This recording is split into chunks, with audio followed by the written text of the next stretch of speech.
It's time to get the weather. Stephen.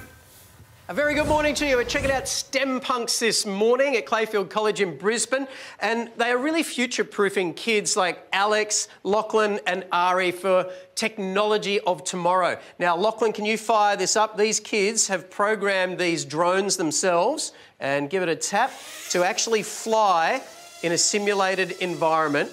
And these boys at 7 and 8 years old can make these things program and fly in around about 3 minutes. It's quite exceptional. All right, let's check out the weather. We'll find out a little bit more about droning and sunshine for Queensland today, a top of 28 in Cairns today. And Townsville will be heading to 27 degrees, 24 for the sunny coast, Brisbane, and the Gold Coast 22. Sunny conditions for Sydney today, a little morning frost for Canberra, 16 degrees, and some patchy rain developing in Melbourne, a top of 14. Hobart, some late rain expected, 15. Adelaide rain also in 20. Some cloud about in Perth today. A windy day, dusty in the Alice, 32. And mostly sunny for Darwin, a top of 31 degrees. OK, Damien is one of the STEM Punks teachers. Now, tell us exactly what you're doing here with the boys and drones. Right, this is project-based learning.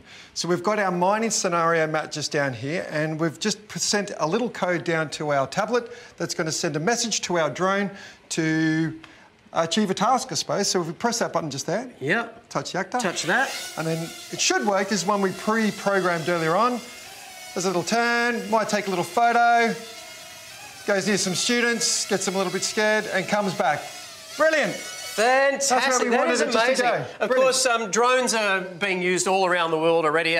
We use them a lot for television, surveillance, they've been used for farming, agriculture, and Timmy will be sending a pizza your way this morning, OK? So you won't go hungry. Thank you, mate. Make sure that it's meat lovers, because we're on the meat cheese diet this morning. After hearing that, we're going to live to 110.